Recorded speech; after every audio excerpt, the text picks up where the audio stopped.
नमस्कार दोस्तों, आज चर्चा का जो विषय है, चूँकि अभी तक जो हम आपको ब्रायोफाइट पढ़ा रहे थे, जो ब्रायोफाइट की चर्चा आपके साथ कर रहे थे, तो अभी तक जो हमने इससे पहले जो क्लासेस आपकी ली हैं, उसमें हमने ब्रायोफाइट्स के जनरल कैरेक्टर, जहाँ से क्वेश्चन बनते हैं जनरल कैरेक्टर से, दूसरा क्लासिफिकेशन से जहाँ से क्वेश्चन पूछे जाते हैं उनकी चर्चा कर ली, और रिक्सिया की चर्चा आज कर ली है। और आज जो हमारा विषय चक्र है, उसमें हम आज बात करेंगे मार्केंसिया की। और हम आपको पहले बता दें कि ये हमारा उद्देश्य आपको विद्वान बनाना कतई नहीं है।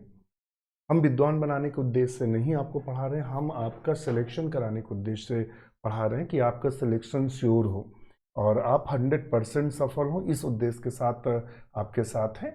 और तो यहाँ आप नोट्स बनाते चलिएगा, चूँकि सिलेक्टेड नोट्स हैं और ये आपके लिए क्लास है। तो अब बहुत ही उम्दा चीज़ें पढ़ाई जा रही हैं, 2-2 4-4 घंटे मेहनत करके एक एक टॉपिक के उन सभी बिंदुओं को निकाला जाता है जो क्वेश्चन बन सकते हैं। जितना भी फालतू का मटेरियल होता है वो सारा हटा दिया जाता है, जिससे पढ़ने में आप ऐसी चीज़ों में ना उलझ जाएं जो आपके एग्ज़ाम को क्रैक करने में प्रॉब्लम क्रिएट करें या सब दिमाग में उथल पुथल मचाएं। तो देखेंगे कि ब्रायोफाइट हम 4 से 5 या 5 वीडियो में पूरा ब्रायोफाइट खत्म करेंगे, और कोई भी सिंगल क्वेश्चन यहाँ से बचने वाला नहीं है जो एग्जाम में पूछा जाए या पूछा गया है। तो हम बात कर रहे थे मार्केंसिया की। मार्केंसिया में 65 स्पीसीज हैं। अभी तक जो है वो 65 जातियां हैं ज्ञात हैं। Found all parts of the world, लगभग संसार के सभी स्थानों पर पाई जाती हैं। मॉइस्ट एंड सैडी प्लेस, ये नम और छायादार स्थानों में भी पाई जाती हैं। नम तथा छायादार स्थानों पर पाई जाती हैं, छायादार स्थानों में देखने को हमें मिलती हैं। Marchantia polymorpha grows as a pioneer in the burnt soil of the forest after fire. देखना, ये पॉइंट बहुत अच्छा है और इस पे स्टार लगा के चलेंगे, अर्थात ये इंपॉर्टेंट है। नया क्वेश्चन, अभी यहाँ से क्वेश्चन बना नहीं है, मगर ये नया क्वेश्चन फ्रेम किया जा सकता है कि वो मार्केंसिया की कौन सी जाति है या वो कौन सी मार्केंसिया की स्पीसीज ही है जो प्रायः जहाँ जंगल में आग लग जाती है, वहाँ जंगल में आग लगने के बाद वहाँ उगती है प्रायः। तो मार्केंसिया पॉलीमार्फा है जो ऐसे स्थान पर उगती है जहाँ पहले आग लग चुकी हो। तो वेरी वेरी इंपॉर्टेंट है, ध्यान रखिएगा, ये इंपॉर्टेंट की श्रेणी में आएगा। इसके अलावा आज या तो फिर इसको YouTube पर भी आज हम रिलीज़ करेंगे, और हम YouTube के मित्रों को बता दें जो हमें देख रहे हैं, हमारी 899 के समय मेंबरशिप चल रही है। और ये जो ELT का हमने बैच स्टार्ट किया है, ये ELT के एग्ज़ाम तक रहेगा। और ELT के भी फॉर्म नहीं आए, इसी के साथ आपकी TGT और PGT की सिलेबस बिल्कुल सेम है। तो तैयारी आप चाहे TGT की कर रहे हो या PGT की या LT की, आप 899 की मेंबरशिप के साथ हमारी पूरी क्लासें आपको मिलेंगी, थ्योरी क्लासेस। इसके अलावा सॉल्व क्वेश्चन पेपर मिलेंगे। संडे संडे हम आपको प्रैक्टिस सेट उपलब्ध कराते हैं अपने प्राइवेट टेलीग्राम चैनल पे। और हमारा डॉक्टर नोट्स बायोलॉजी का ऐप है, डॉक्टर नोट्स बायोलॉजी का ऐप है, आप उसे डाउनलोड कर लें और साइन अप कर लें। साइन अप करने के बाद 899 मेंबरशिप लेंगे तो सब कुछ आपको फ्री मिलेगा। नोट्स मिलेंगे, यहाँ आपको नोट्स मिलेगा। इसके अलावा डिस्कशन होता है डेली रात्रि में, जिससे आपकी तैयारी प्रॉपर हो। और इसके अलावा आपसे GS के भी नोट्स मिलेंगे, बायोलॉजी की पूरी लाइब्रेरी, जहाँ बुक नोट्स सब अवेलेबल रहेगा फ्री ऑफ कास्ट, कोई चार्ज इसका एक्स्ट्रा आपको पे नहीं करना है। क्योंकि एक परिवार की तरह हम काम करते हैं, तो आप तुरंत जुड़ें और देर न लगाएं, क्योंकि एग्ज़ाम क्रैक करने के लिए कम से कम 8 से 9 माह का लगातार आपकी मेहनत ही काम आती है। यदि आप इंतज़ार कर रहे हैं कि फॉर्म आने के बाद, तो आप दौड़ से दूर हो जाएंगे, क्योंकि जो छात्रों का सिलेक्शन होना है वो अभी से लग चुके हैं या पिछले सीजन से तैयारी में लगे हुए हैं, तभी क्रैक होता है। वरना बस ये कहने को होता है कि 1 या 2 नंबर से हमारा रह गया। इसके अलावा जैसा कि आपने देखा था PGT बायोलॉजी में, आपने देखा था स्कोर हमारा, तो लगभग 40 प्लस हमारे स्टूडेंट थे जो इंटरव्यू कॉल आई थी PGT बायोलॉजी में। और 10 से 15 हमारे मित्र ऐसे हैं जो सिलेक्शन हुआ PGT में। TGT की अगर बात करें 2021 की बड़ी वैकेंसी थी तो 70 प्लस मित्र सिलेक्ट हुए। 2016 अगर TGT की बात करें तो हमारे जो मित्र हैं वो 40 प्लस के आसपास सिलेक्ट हुए। ये हमारा मेहनत है, चूँकि हम रात को 1-1, 2-2 बजे तक आपके साथ लगे रहे, उसका नतीजा है कि आपका सिलेक्शन श्योर हुआ।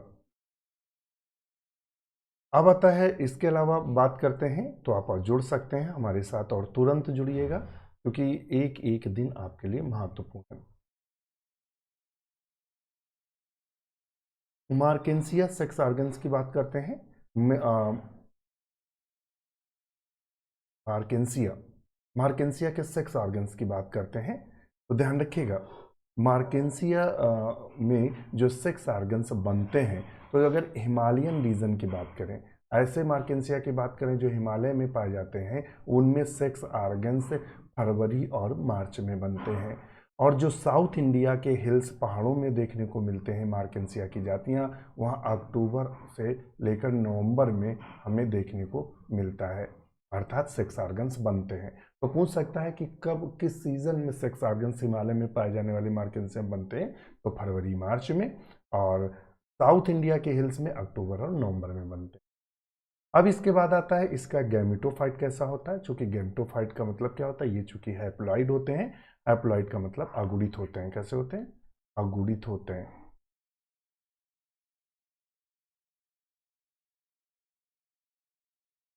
तो अब हम बात करते हैं, जो चर्चा का विषय लेकर चल रहे हैं वो मार्केंसिया था, उसमें गैमेटोफाइट की बात कर रहे थे कि इनका जो गैमेटोफाइट होता है वो कैसा होता है। तो ये मार्केंसिया का आप देखेंगे, ये मार्केंसिया का थैलस है। अगर इसको आप थैलस को देखेंगे पिक्चर में, तो ये मार्केंसिया का आपका थैलस है। ये इसके एपिकल भाग पे जो खांच पाई जाती है इसे एपिकल नॉच कहते हैं, और ये इसमें गेमा कप पाए जाते हैं। यही गेमा कप, ये वेरी वेरी इंपॉर्टेंट है, और यहीं से क्वेश्चन बनता है कि गेमा कप किस में बनता है। एक्चुअली में गेमा कप एंथोसिरोस में भी बनता है, गेमा कप रिक्सिया में भी बनता है, ध्यान रखिएगा हमारी बात। मगर एग्जाम में जो सही करना होता है वो मार्केंसिया को ही आयोग मानता है, तो गेमा कप अगर आता है मार्केंसिया को ही आपको टिक लगाना है, ध्यान रखिएगा। इसके अलावा जब हम इसका दूसरा सरफेस देखते हैं तो आप देखते हैं कि इसमें लिग्युलेट स्केल, अपेंडिकुलेट दोनों स्केल देखने को मिलते हैं। वेरी वेरी इंपॉर्टेंट, इसमें दोनों प्रकार के हमें स्केल देखने को मिलते हैं। कौन कौन से स्केल देखने को मिलते हैं? तो हम आपको बता दें, मार्केंसिया में हमें ये जो स्केल है, ये इसको लिग्युलेट, ये इसे अपेंडिकुलेट स्केल बोलते हैं। क्या बोलते हैं? अपेंडिकुलेट स्केल के नाम से जानते हैं। अपेंडिकुलेट एक्सेल में, और ये क्या होता है, ये जो एक्स्ट्रा भाग लगा रहता है जिसे अपेंडेजेस बोलते हैं, इसीलिए इस प्रकार के स्केल को हम अपेंडिकुलेट स्केल बोलते हैं। और दूसरा जो इसमें स्केल होता है वो लिग्युलेट होता है। क्या होता है? लिग्युलेट, यानी जीभ्याकार स्केल के नाम से जानते हैं। ऐसा स्केल जो जीभ के आकार का होता है, तो उसे हम जीभ्याकार स्केल के नाम से प्रायः जानते हैं। अब बात करते हैं इसके आगे की, अपने मुख्य बिंदु की।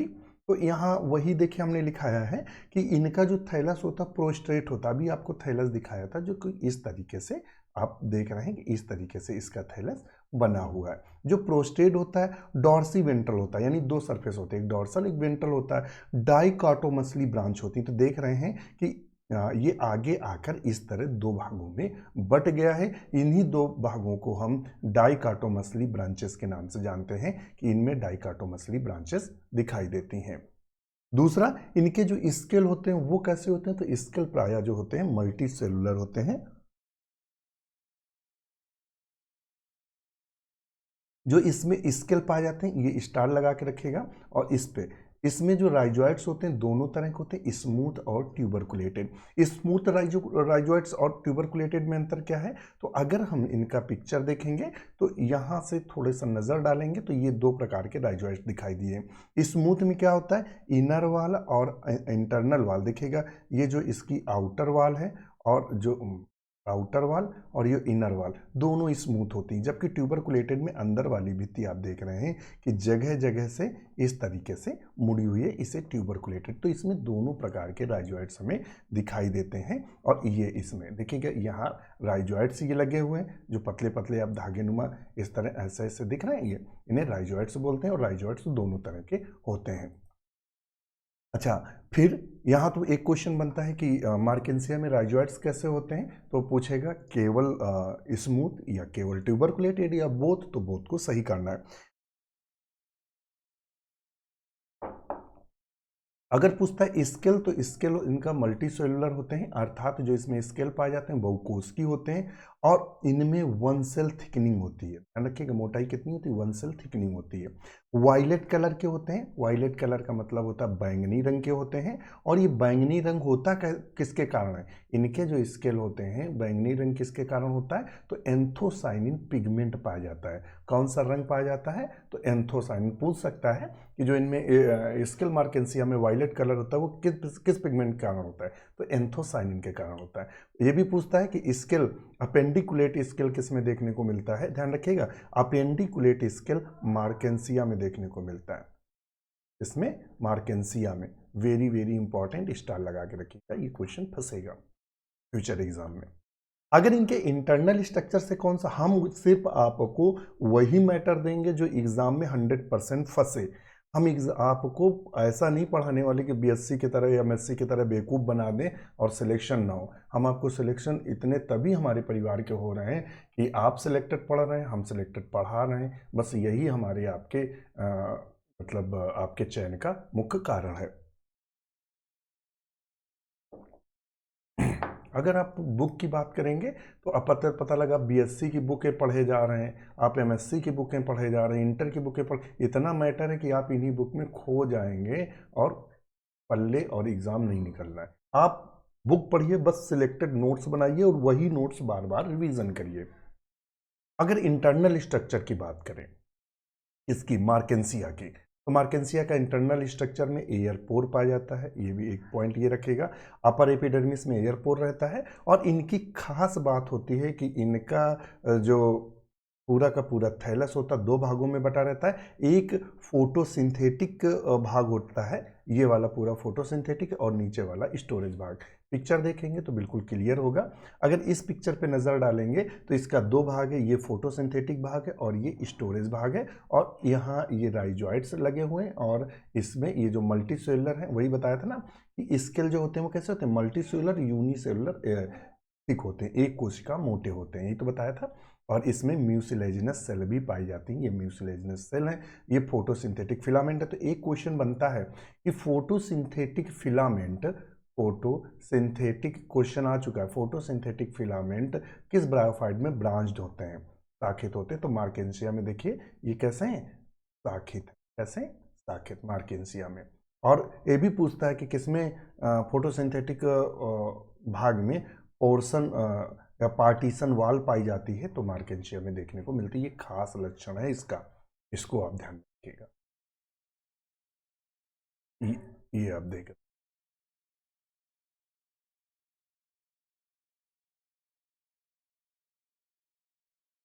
अब हम बात करते हैं, तो ये हमने आपको पूरा बता दिया, जो क्वेश्चन बनते हैं वो सारे डिस्कस कर रहे हैं।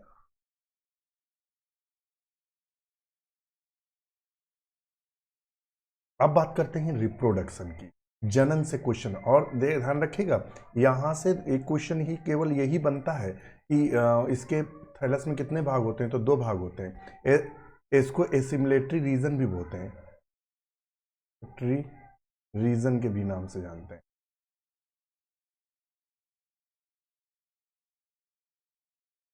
हेलो, तो बात कर रहे थे जनन की, रिक्सिया के जनन की। और रिक्सिया के जनन की बात कर रहे थे, तो उसमें से दो प्रकार का जनन देखने को मिलता है। पहला जनन उसका जो होता है वो कायिक जनन होता है। क्या होता है, कायिक जनन या वेजिटेटिव रिप्रोडक्शन। कौन सा होता है, वेजिटेटिव रिप्रोडक्शन। वेजिटेटिव रिप्रोडक्शन मुख्यतः होता किसके किसके द्वारा होता है, तो by progressive death and decay thallus. इसमें क्या होता है कि जो थैलस होता है उसका जो पश्च भाग होता है मर जाता है, अग्रभाग वृद्धि करके नए रिक्शा को जन्म देता है।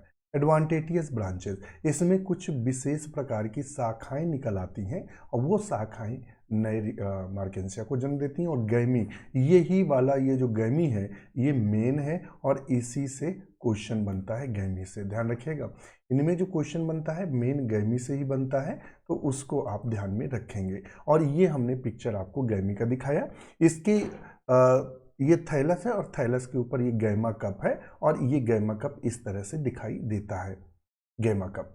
और इसमें गैमी लगी और गैमी में जो नॉच होती, पूछ देता कितनी नॉच पाई जाती हैं गैमी में, तो गैमी में या गैमा में जो नॉच की संख्या होती है 2, एक नॉच ये होती है, एक नॉच ये, इस तरह 2 नॉच होती हैं। और इनमें मध्य मध्य में ऑयल सेल्स भी पाई जाती हैं। बस यहीं से एक नए थैलस का निर्माण शुरू हो जाता है और यहाँ से इन नॉच से ही नया थैलस बनता है। ध्यान रखिएगा। और इनमें ध्यान रखिएगा, ये वाला जो एरिया है ये फोटोसिंथेटिक एरिया है, और जहाँ ये फोटोसिंथेटिक रीजन है ये आप देख रहे हैं, तो ये है गेमा कप। अच्छा, अब बात करते हैं सेक्सुअल रिप्रोडक्शन की, लैंगिक जनन की, जहाँ से क्वेश्चन बनेगा वो उसी की बात करेंगे। तो लैंगिक जनन में देखते हैं क्या कह रहा है, सेक्सुअल रिप्रोडक्शन। सेक्सुअल रिप्रोडक्शन का मतलब हुआ यहाँ लैंगिक जनन की। और मार्केंसिया के लैंगिक जनन से कौन कौन से क्वेश्चन बनते हैं, तो Marchantia sex organs are borne on special stalked receptacle. ध्यान रखिएगा, इसमें मार्केंसिया में जो सेक्स ऑर्गन्स होते हैं विशेष प्रकार के रिसेप्टिकल में बनते हैं, यानी एक डंठल नुमा संरचना होती है उसी पर लगते हैं, जिसे गैमिटोफोर कहते हैं। क्या बोलते हैं, गैमिटोफोर। अगर मेल रिप्रोडक्टिव ऑर्गन जिस पर लगेगा नर अनंग, तो उसे एंथ्रीडियोफोर। इंपॉर्टेंट क्वेश्चन बना है कि जो मार्केंसिया में एंथ्रीडियम कहाँ लगते हैं, तो एंथ्रीडियोफोर के ऊपर लगते हैं। आर्चिगोनियम कहाँ लगती हैं, आर्चिगोनियोफोर के ऊपर लगती हैं। ध्यान रखिएगा, अभी हम इनको दिखाएंगे। मार्केंसिया का जो थैलस होता है हेट्रोथैलिक होता है या डायसियस होता है, अर्थात मेल थैलस, नर जो थैलस होता है या नर जो इसका पौधा होता है वो अलग होता है, और फीमेल जो पौधा होता है वो फीमेल प्लांट जो होता है वो अलग होता है, यानी दोनों पौधे अलग अलग हैं। अगर इनके चित्र की बात करें तो ये दोनों चित्र दिए हैं, देखिएगा ये दोनों चित्र दिए हैं, और ये वाला एंथ्रीडियोफोर ए नंबर पे, बी नंबर पे आर्चिगोनियोफोर। और ये देखिएगा थैलस से इस तरह की संरचना निकली है, और ये जो डंठल नुमा संरचना इसके थैलस, ये क्या है, ये इसका थैलस है। और थैलस से जो डंठल नुमा संरचना निकली है इसको एंथ्रीडियोफोर बोलते हैं, जिसके ऊपर डिस्क लगी रहती है, क्या, डिस्क या प्लेट लगी रहती है। और फीमेल में ये जो डंठल है मादा में उसे आर्चिगोनियम, चूंकि आर्चिगोनियम इसमें लगी है तो उसे हम आर्चिगोनियोफोर के नाम से जानते हैं, इसके ऊपर आर्चिगोनियम। और ये जो इसमें ये वाली संरचना है ये, इसे रे के नाम से जानते हैं, और ये वाली जो संरचना इसे पेरियंथ के नाम से जानते हैं। आर्चिगोनियोफोर एक छतरी नुमा होती है, मतलब जैसे उल्टा लटका दिया जाए छतरी को वैसा होता है, और ये डिस्क नुमा होता है। तो हमें यहाँ से जो क्वेश्चन बनता है वो पूछता है एंथ्रीडियोफोर किस में देखने को मिलता है, ध्यान रखिएगा क्या पूछता है, एंथ्रीडियोफोर। तो एंथ्रीडियोफोर मार्केंसिया में देखने को मिलता है, और ये किससे संबंधित है, मेल रिप्रोडक्टिव ऑर्गन से संबंधित है। आर्चिगोनियोफोर किस में देखने को मिलता है, तो आर्चिगोनियो जो फोर है वो मार्केंसिया संबंधित है, ये फीमेल रिप्रोडक्टिव ऑर्गन्स का डंठल है। ध्यान रखिएगा, रे और पेरियंथ इनको भी ध्यान रखिएगा, इनमें रे संरचना भी पाई जाती है आर्चिगोनियोफोर में, और पेरियंथ संरचना भी पाई जाती है। यहाँ से यही क्वेश्चन केवल इतने यहाँ से बनेंगे। अब और कौन से क्वेश्चन बन सकते हैं उनकी भी चर्चा कर सकते हैं।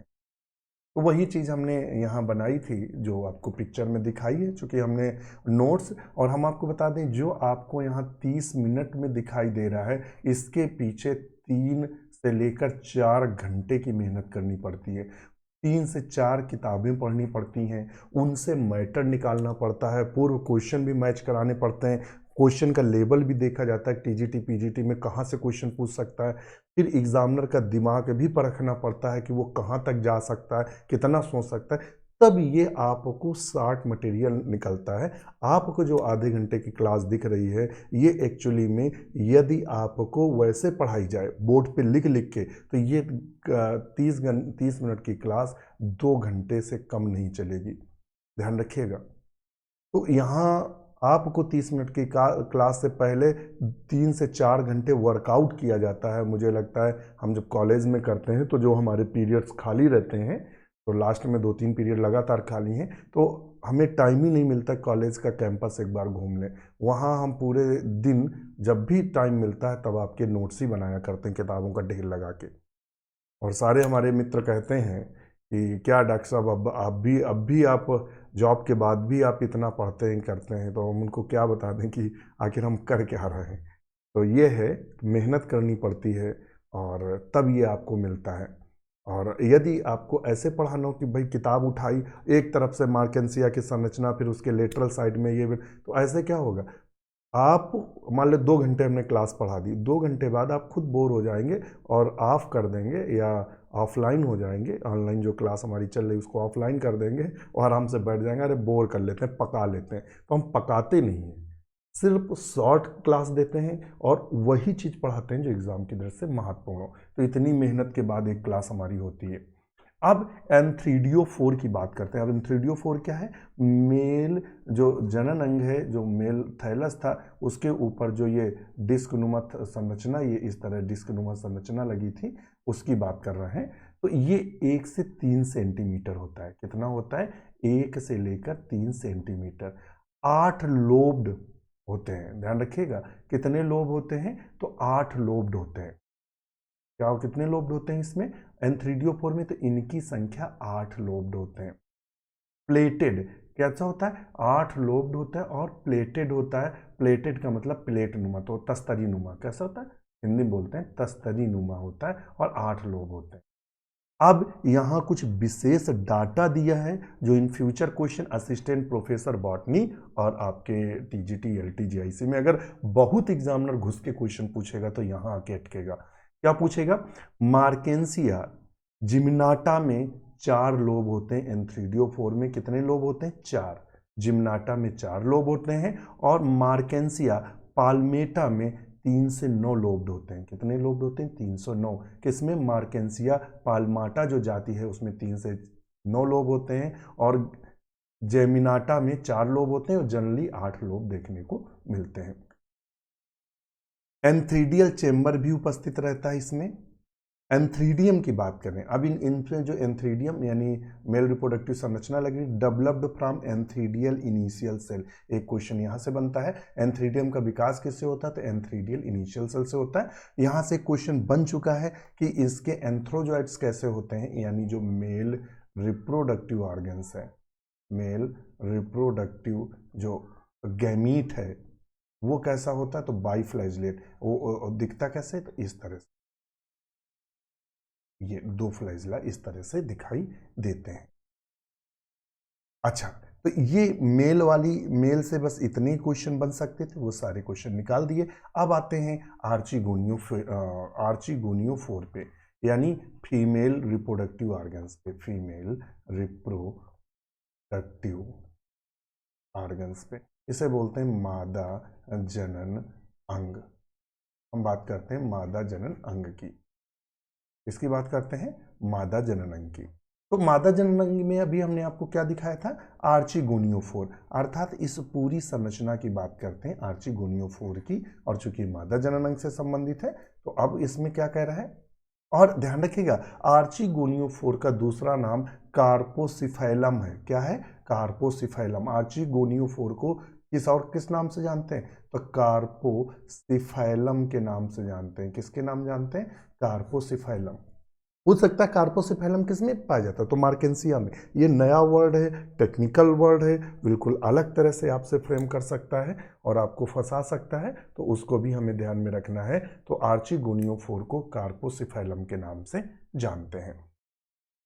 फिर आर्चिगोनियम, अब इसके आर्चिगोनियो4 में क्या पाई जाएगी, आर्चिगोनियम किससे बनती है, द डॉर्सल सरफेस। पूछ सकता है किस सरफेस पे बनती है, किस सतह पे, the dorsal, the receptacle of acropetal succession में बनती है। और ध्यान रखिएगा, यहां पॉइंट पढ़िएगा, मैनी स्पीसीज ऑफ मार्केंसिया, इस जो मार्केंसिया की कई जातियां होती, long stout and green finger like projection develop from the margin of the disc between group of archegonium. इसमें फिंगर नुमा जो संरचनाएं मार्जिन में पाई जाती हैं आर्चिगोनियम में, these are appendages which usually 9 in number are known as the rays. ये point आपको निकालना है कि इनमें जहां आर्चिगोनियम पाई जाती हैं समूहों में, वहां कुछ अपेंडेजेस या उपांग, हिंदी में बोलते हैं उपांग पाए जाते हैं। क्या पाए जाते हैं? कुछ उपांग पाए जाते हैं। और कैसे होते हैं? फिंगर नुमा। कैसे होते हैं? फिंगर नुमा। फिंगर का मतलब अंगुली के आकार की संरचनाएं होती हैं, जिनकी संख्या कितनी होती है? 9। और इनको क्या बोलते हैं? रेज। तो आपसे पूछ सकता है कि रेज मार्केंसिया में कहाँ पाई जाती? तो आर्चिगोनियम 4 पे पाई जाती हैं। पूछ सकता है कितनी संख्या होती है आर्चिगोनियम 4 की? तो इनकी संख्या होती है 9। कितनी संख्या होती है? 9। ध्यान रखिएगा, समझ गए होंगे। और आर्चिगोनियम ग्रुप में पाई जाती हैं। अब आर्चिगोनियम में से क्वेश्चन पूछता है क्या क्या होता है, तो हमने आपको बताया था कि आर्चिगोनियम की संरचना इस तरह से होती है, और ये ऐसे ऐसे ऐसे ऐसे, ये हमारी बन गई आर्चिगोनियम। अभी हम दिखा भी देंगे। ये हो गई नेक कैनाल सेल, ये हो गई वेंटर सेल, और ये हो गया एक, ये हमारी आर्चिगोनियम तैयार। तो आर्चिगोनियम आर्चिगोनियल इनिशियल सेल से बनती है। किससे बनती है? आर्चिगोनियम सॉरी इनिशियल सेल से बनती। किससे बनती? इनिशियल सेल से। वेंटर कैनाल सेल पाई जाती, तो ये है वेंटर कैनाल सेल। नेक कैनाल सेल की संख्या 4 से 8। वेरी वेरी इंपॉर्टेंट, पूछ देता है। और यही क्वेश्चन, इसी तरह का क्वेश्चन अभी हायर एजुकेशन में आया है। तो नेक कैनाल सेल की संख्या कितनी होती है? तो या तो ये 4 होगी, या तो 5 होगी, या तो 6। तो यहाँ से यहाँ तक जो दिख रही हैं वो नेक कैनाल सेल, और इनकी संख्या कितनी होती है? 4 से 8। यही सेम टू होते हैं। और इनके ऊपर पूछ सकता है ये जो ढक्कन वाली कोशिकाओं की संख्या कितनी होती है कवर सेल की? तो कवर सेल की संख्या होती है 4, अर्थात 4 पाई जाती है। आर्चिगोनियम से बस इतना ही इंपॉर्टेंट है। देख लेते हैं, आर्चिगोनियम भी दिखाएंगे भाई आपको, ये भी देख लीजिएगा। ये देखिएगा एयर चेम्बर पाए जा रहे हैं। क्या पाए जा रहे हैं? Air chamber. और एयर चेम्बर के ऊपर ये एंथ्रीडियो4 की संरचना है। एंथ्रीडियो4 के एयर चेम्बर में ये एंथ्रीडियम लगे हैं, ये एंथ्रीडियम। और एंथ्रीडियम में एंड्रोसाइट मदर सेल हैं। इनके ये सेल क्या है? एंड्रोसाइट मदर सेल। इनमें विभाजन होता है, और विभाजन होने के बाद क्या बनता है? एंड्रोसाइट सेल्स में विभाजन हुआ, और इनसे 1 से 2 सेल्स बनी। प्रत्येक सेल्स कन्वर्ट हो जाती बाइफ्लैजेलेट एंथ्रोजॉइट्स। बस यही क्वेश्चन बनता है। बकाया ये इतिहास भूगोल पढ़ने की जरूरत नहीं है, यहाँ केवल यही पढ़ना होता है किससे विकसित होता है? तो एंथ्रीडियल इनिशियल सेल से, जो हमने आपको बता दिया है। अच्छा, आर्चिगोनियम का हमें लगता है पिक्चर हमने छोड़ दिया है, और वो हमने आपको वहां से दिखा दिया, तो कोई इशू नहीं है। अब आते हैं स्पोरोफाइट की। जब ये ध्यान रखिएगा, जब एंथ्रोजॉइड क्या हुआ, ये मान लेते हैं एंथ्रोजॉइड आया, और इसके अंदर ये गल जाती है। गलने के बाद म्यूसिलेजिनस पदार्थ एकत्रित आकर्षित होकर आया, और यहाँ मिल गया। मिलने के बाद बन गया जाइगोट। क्या बन गया? जाइगोट। यहाँ से जाइगोट बनने के बाद इसमें विभाजन होता है, और 2 से 3 लेयर। जाइगोट बनने के बाद विभाजन हुआ, उसके बाद स्पोरोफाइट बनता है। स्पोरोफाइट डिप्लॉयड होता है, क्योंकि ये भी कैसा है? 2n। क्योंकि इसमें क्या था? एग था, और एग से क्या मिला? एंथ्रोजॉइड मिला। एबीएन मिलकर 2n, और जिसे जाइगोट बोलते हैं। जाइगोट में विभाजन हुआ, स्पोरोफाइट बना। स्पोरोफाइट से क्वेश्चन पूछते हैं। स्पोरोफाइट से क्वेश्चन क्या आता है, इसको भी ध्यान में देते हैं। इसमें 2 से 3 लेयर कैलेप्ट्रा पाया जाता है। वेरी वेरी इंपॉर्टेंट, पूछता है कि मार्केंसिया के स्पोरोफाइट में कैलेप्ट्रा की कितनी परतें होती हैं? तो 2 से 3 परत होती हैं। हो सकता है इस कैलेप्ट्रा का कार्य क्या होता है? प्रोटेक्टिव, सुरक्षा करना। दूसरा, वन सेल्ड थिक्ड, इनके ऊपर एक कोशिका मोटी पेरीगाइनियम या स्यूडोपेरियंथ पाया जाता है। वेरी वेरी इंपॉर्टेंट, स्टार लगा के रखेंगे। हो सकता है स्यूडोपेरियंथ किस में देखने को मिलता है? तो ये स्पोरोफाइट में, खासकर मार्केंसिया में देखने को मिलता है। हो सकता है स्यूडोपेरियंथ का दूसरा नाम क्या है? तो पेरीगाइनियम है, जो कि एक कोशिका मोटा होता है। अभी हम दिखाएंगे आपको। दूसरी बात, इसमें इंडोथीसियम, जब स्पोरोफाइट डेवलप हो रहा होता है उस समय एम्फीथीसियम और इंडोथीसियम 2 प्रकार की कोशिकाएं बनती हैं। इंडोथीसियम जो होती हैं वो आर्चीस्पोरियम का निर्माण करती हैं। किसका? आर्चीस्पोरियम। और एम्फीथीसियम जो होता है वो कैप्सूल वॉल का निर्माण करता है। और ये क्वेश्चन टीजीटी और पीजीटी में पूछा जा चुका है कि आर्चिस्पोरियम सेल अर्थात स्पोरोजिनस जो सेल्स होते हैं जिनसे स्पोर बनता है वो किससे विकसित होता है, तो इंडोथीसियम से। एम्फीथीसियम से क्या बनता है, ये भी पूछा है, एम्फीथीसियम से क्या बनता है, तो कैप्सूल की भित्ति बनती है। ये वेरी वेरी इंपॉर्टेंट है, ध्यान रखिएगा, आप चूकिएगा नहीं। तो अगर यहाँ आप देखेंगे, ये चित्र आपके लिए अगर लगा के रखे हैं, तो एक जहाँ जो चीज़ें हमने आपको बताई हैं, तो एक तो चीज़ हमें पता चली कि ये पूरा का पूरा स्पोरोफाइट 3 भागों में बटा है। पहले ये वाला जो आधारी भाग है, रेड पेन ले लें तो आपको समझ में आएगा। ये जो भाग है ये वाला, थोड़ा मोटा भी कर लें तो और समझ में आएगा। जो ये वाला भाग है, ये आप देख रहे हैं, ये वाला, इसको फूट बोलते हैं। क्या बोलते हैं, फूट। और यहां से इतने भाग को सीटा बोलते हैं। क्या बोलते हैं, सीटा। और ऊपर के जितना भाग है, ये यहां से यहां तक के भाग को हम कैप्सूल बोलते हैं। क्या बोलते हैं, कैप्सूल।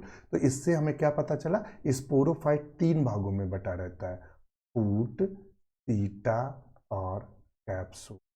एक क्वेश्चन कल आपको, जब कल हम मार्केंसिया पढ़ा रहे थे, तो हमने कहा था मार्केंसिया में फूट और सीटा नहीं पाए जाते, केवल कैप्सूल पाए जाते। हमने ये भी बताया था कि मार्केंसिया में ये क्वेश्चन 5 से 10 बार बना है। ध्यान रखिएगा, जो कल आपकी मार्केंसिया की क्लास ली है उस पर बताया था। और एक एक चीज़ पढ़ के चलना, क्योंकि 60 नोट्स हैं, यहाँ फालतू की चीज़ें नहीं दी जा रही, तो इसको नोट करते चलना और बार बार पढ़ना। और यही जिस दिन डिस्कशन होगा, जिस दिन ब्रायोफाइट का डिस्कशन कराएंगे अपने प्राइवेट टेलीग्राम पे, चूँकि आज तो बैक्टीरिया का डिस्कशन होना है, तो रात्रि में 9:15 से लेकर, जो मित्र हमें देख रहे हो, आज बैक्टीरिया का 9:15 से लेकर 10:15 तक डिस्कशन होना है, तो आप हमारे साथ बने रहिएगा। तो वहाँ आज हम बैक्टीरिया डिस्कस करने वाले हैं, और बैक्टीरिया के वो सभी चीज़ें डिस्कस करेंगे जो एग्जाम में पूछते हैं। और बकाया उससे अगर डाटा देखना है तो क्लास जो हमने वहाँ ली है ऐप पे, वहाँ आप देख सकते हैं।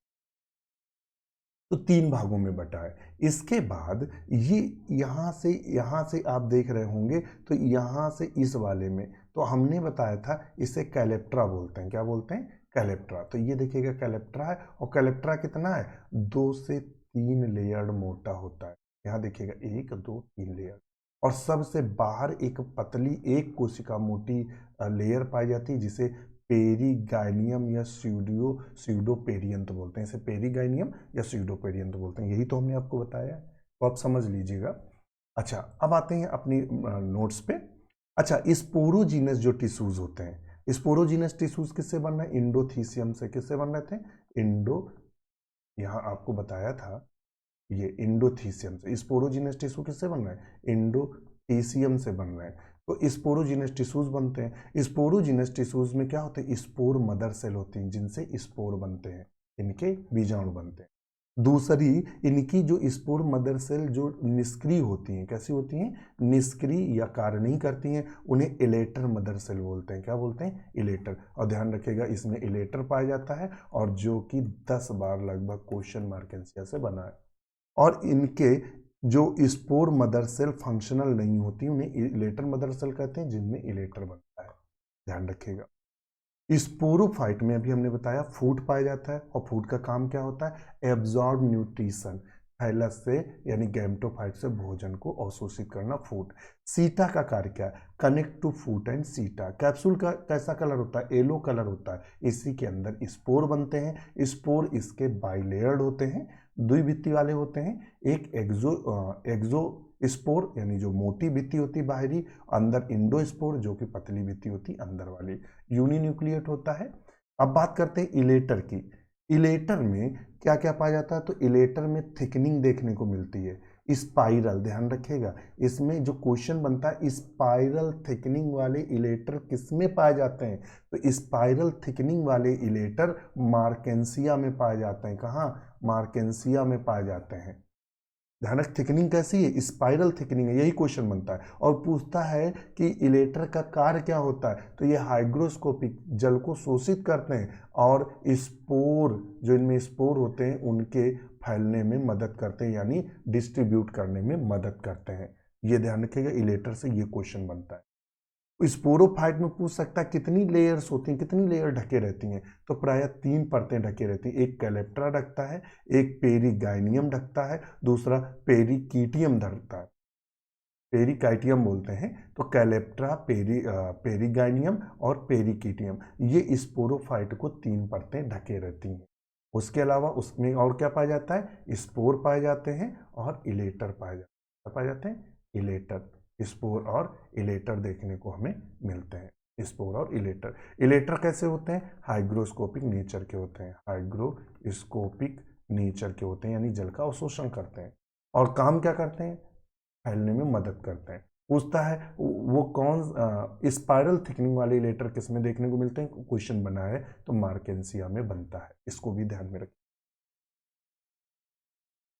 अब हम यहाँ आते हैं तो ये देख रहे हैं, इसमें अगर इलेटर देखेंगे तो इसमें थिकनिंग बैंड पाया जा रहा है, और वो कैसा है, स्पाइरल थिकनिंग बैंड पाया जा रहा है इलेटर्स में। और ये किस नेचर का होता है, हाइग्रोस्कोपिक नेचर का होता है, जो इनको फैलने में मदद करता है। तो दोस्तों आज के लिए इतना ही, और इतने से ही आपसे मार्केंसिया में इसके बाहर क्वेश्चन नहीं आया। तो देखा आपने, हमने बिल्कुल वही चीज़ें आपके सामने प्रेजेंट की जो एग्ज़ाम में क्वेश्चन बने हैं, बन सकते हैं। एग्जामिनर कैसे भी उल्टा सीधा करके पूछे, यहाँ से बाहर फिलहाल एग्ज़ाम में क्वेश्चन नहीं जाना चाहिए, क्योंकि ये मैटर 2 से 3 किताबों से आपके लिए तैयार किया गया है, और एक्सपर्ट के माध्यम से तैयार किया गया। एक्सपर्ट कौन, हम ही। आप कहेंगे अपने मुंह मिट्ठू, भाई आपको हमने बता दिया कि हम इतना अच्छा रिजल्ट दिए हैं, और हम भी क्वालिफिकेशन हमारी एमएससी है, हम बीएड हैं, और एमए एजुकेशन है, और इसके अलावा पीएचडी हैं। इसके अलावा 7 बुक लिखी हैं, 7 किताबें लिखी हैं जो विदेशों में चलती हैं हमारी। आप सर्च करेंगे doctor notes, doctor Anil Kushwaha के नाम से अमेज़ॉन वगैरह पे। इसके अलावा लगभग 14 रिसर्च पेपर हमारे पब्लिश हैं फॉरेन में। तो ये हमने काम किया है, और लगभग डेली 4 से 5 घंटे पढ़ने की आदत है। और इसके अलावा ढेर सारे एग्ज़ाम हमने क्रैक किए, ढेर सारे जो आपके टीजीटी हैं वो क्रैक कर चुके हैं, पीजीटी क्रैक कर चुके हैं, जीआईसी क्रैक कर चुके हैं, 16, 21 सब टीजीटी पीजी सब क्रैक करके बैठे हुए। तो मैं एग्ज़ाम देता रहता हूँ, उसका वजह है कि अपनी पकड़ सब्जेक्ट से ना ख़त्म हो, इसलिए। तो इसी तरह आप हमारे साथ बने रहिए, और आप यूं ही सफल होंगे, और पढ़ाई करते रहिएगा। धन्यवाद।